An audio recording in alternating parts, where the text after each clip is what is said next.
Welcome to the Functional Pelvic Health Podcast, where we help active women run, jump, laugh, cough, sneeze, and lift heavy without peeing on themselves or feeling pressure or pain down there. I'm your host, Dr. Nora Whitten. Remember, this podcast is for information only and does not provide medical advice. All right, welcome back to the Functional Pelvic Health Podcast. I'm joined again by my husband, Ben. Hello, Ben. Hello. And I'm really excited for our topic today. We are going to be talking about Kegel trainers and devices and apps that are designed to help you with your pelvic floor symptoms. And we're just going to learn more about them. And I think this is a topic that a lot of people have questions about. I know it's things that I've got questions about from my patients. And so I'm really excited to dive into it. You ready, Ben? I'm ready. All right. So as I said, we're going to be talking about some apps, and the apps that we're talking about are things that are designed to help you with your pelvic floor symptoms through exercise programs or Kegel training programs. And then we're also going to be talking about devices. And so these devices are things like the PeriFit or LV, which are two big brands. And these are Kegel trainers where it's a little device that you would insert into your vagina. And then as you squeeze your pelvic floor, it's going to connect via Bluetooth to an app on your phone. And then it's going to give you feedback on how well you are contracting your pelvic floor muscles. So we're going to go ahead and dive in, and hopefully this episode will be really informative. So Ben, what questions do you have about these? I mean, is there a lot of vetting or research on these vagina apps and devices? Side note, Ben said that I should call this episode Vagina Games because with some of these devices, basically you play games on your phone. Like on the PeriFit, there's a bird. The bird's trying to fly and not hit obstacles, but as you contract your pelvic floor, the bird gets higher. So Vagina anyways, Game sounds like a good title. I'm not really liking it, but all right, back to your question. So vetting and research. So yes, so there actually is some research, and I'm going to break it up into talking about apps without a device. So this is just apps where it will give you a program and tell you what to do. And then I'll talk about the ones that have devices. So there is actually some research to support these apps, either called mHealth or mobile health apps. And a lot of this information that I'm getting came from a lecture from Sinead Dufour at Pelvicon, which is a pelvic health conference. So I feel like I just have to cite my sources. I don't really know if that's a podcast thing, but I just feel like I should tell you guys where I'm getting this information from. So she had a lecture about this, and that's where I'm getting a lot of this information about the research. So there were two major scoping reviews done on these mobile health apps. There was one that was done in 2020 and another in 2023. And so basically these papers just looked at a bunch of other research papers to then pull all of the evidence together. And they actually did find that these mobile health apps could be really helpful. And a big advantage was that a lot of them had principles of self-management and behavior change embedded into them. And so helping people just to change what they're doing essentially, and especially when it comes to your pelvic health, there's a lot of things with diet and lifestyle and hydration and things like that can certainly have a really big impact on your pelvic health. Right. So earlier you mentioned the apps or the devices could be like an exercise or a Kegel trainer. If it's a Kegel trainer, does it also tell you if the Kegel is being done incorrectly? If there's a device, then yes, feeds to the app. it theoretically should tell you if you're doing it right or not. But if it's just an app that doesn't have a device connected to it, then you wouldn't really be getting feedback Right. on the Kegel or exercise that you're doing. So the device, with the device, the app should tell you if you're doing it wrong. Correct. But from my own experience, I do think you can cheat. Okay. Theoretically, it tells you. But the interesting thing, though, in the research, so the apps that didn't have devices, obviously you're not getting feedback on that. So you wouldn't really know if you're doing a Kegel correctly. And so this was a big question that the researchers actually had. And I think that a lot of, especially pelvic health PTs or professionals would have too, is if people are doing these exercises wrong, then aren't they going to get worse or at least not better? But that was actually not the case. So there's a quote that I pulled out from this lecture that was from one of the studies that says, this was generally not the case, as all studies suggested that urinary incontinence symptoms improved with the mobile technology intervention compared to a control, even in the context of poor or lack of supervision by a healthcare provider. So basically, they were saying that even if people were doing them wrong, they were still getting better. So that's actually, Sure. I think, encouraging and good, because I think there's so many people with pelvic health symptoms. And so these apps could be a really good way for them to help themselves. All right. What kind of Kegel exercise apps are there that don't have devices? So there's hundreds, honestly. I mean, there's so many out there. And I think one other thing to point out from their research is that they found that these could be helpful, but that they should be evidence based and also work with motivational and behavioral change principles. And they also said that this was really good if personalized treatment is not available or accessible. So I still think it's important to see a pelvic health therapist, but I think these apps could be great if maybe you can't go as often, or you just want, something a little bit more structured outside of that to follow. And they did note that the outcomes were slightly better when there was some level of support from a healthcare professional, which could have just been actually emailing with them. So it didn't even have to be like seeing someone regularly, but just having some support from a healthcare professional. People did get better outcomes. But a couple examples are the Squeezy app, which I just think Interesting. has a funny name. Squeezy. There's one called Kegel Trainer, Buff Muff, Also and interesting. and Tat. I'm not sure how to say it. It's TAT, but the A has the little umlauts over it. Mm. It's Swedish.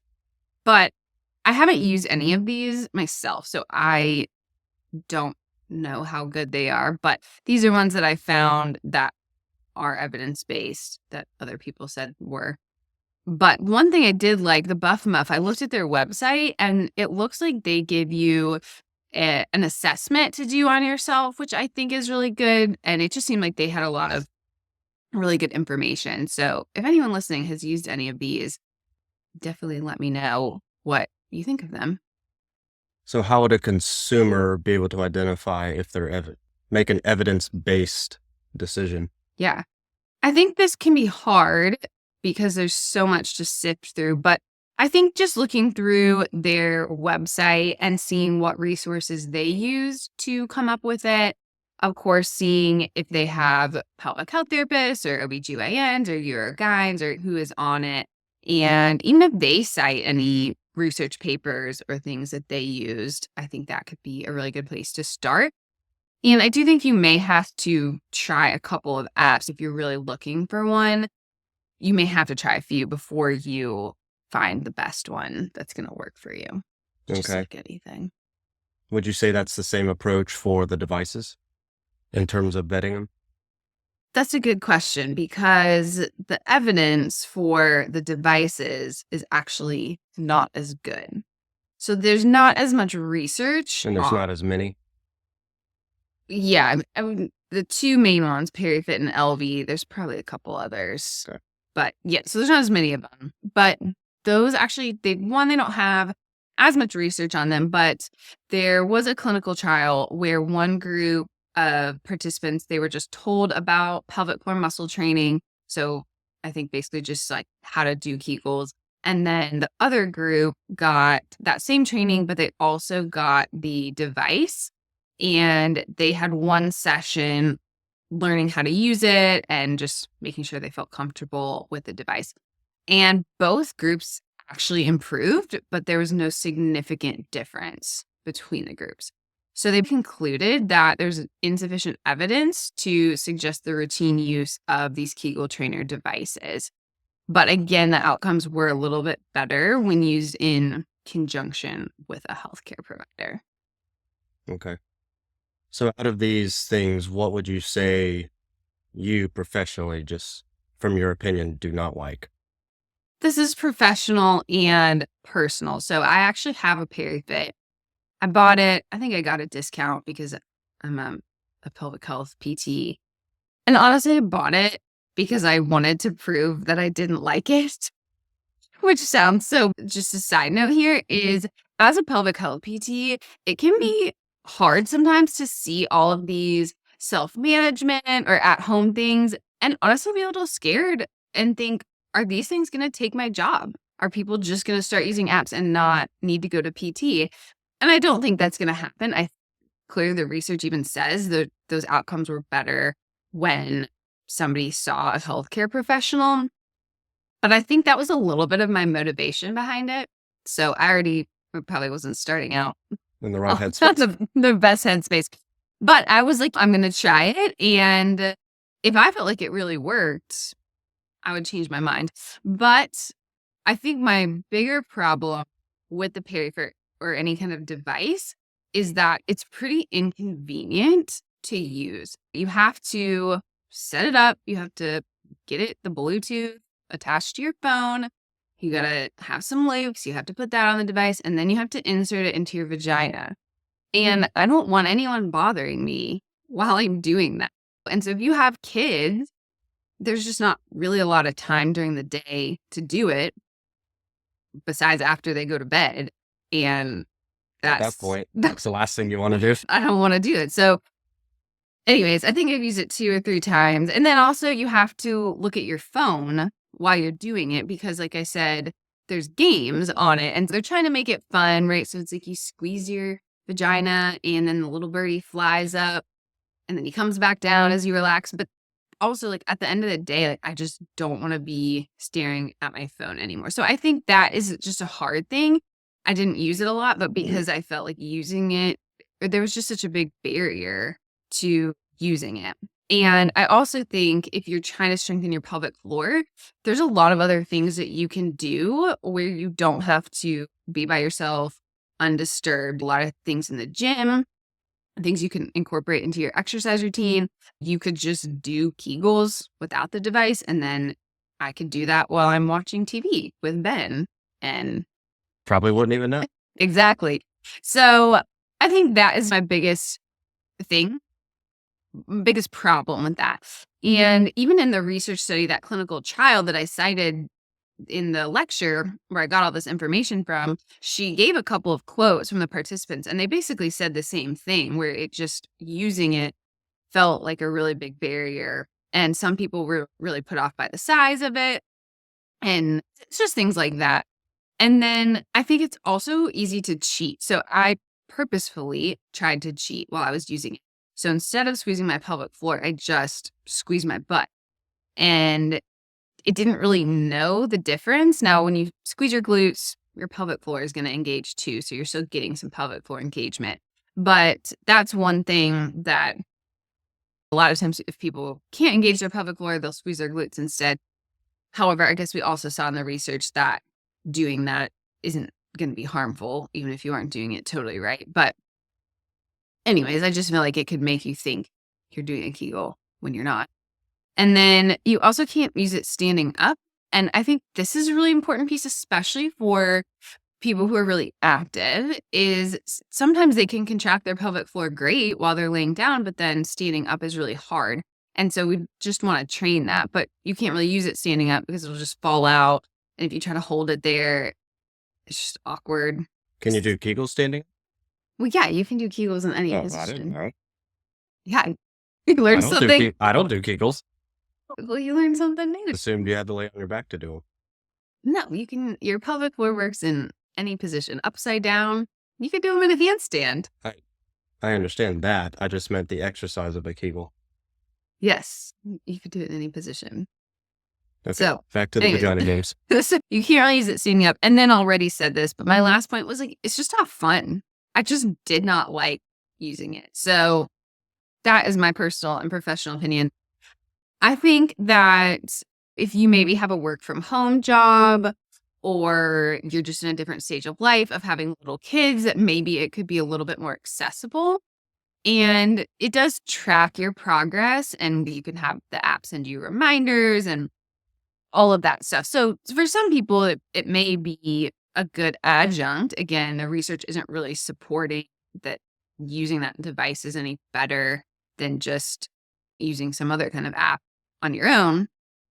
But for some people, maybe it just is a little bit more motivating. And having that biofeedback aspect where it tells you if you're contracting, that can be helpful for people, especially if they just really don't have a good awareness of their pelvic floor. So I think for certain people, it could be helpful. And I do want to think the best of the people who are creating this app, that they're not just making something to just make money, that they really do want to help women. And so I like that there's companies out there that want to help women with these issues.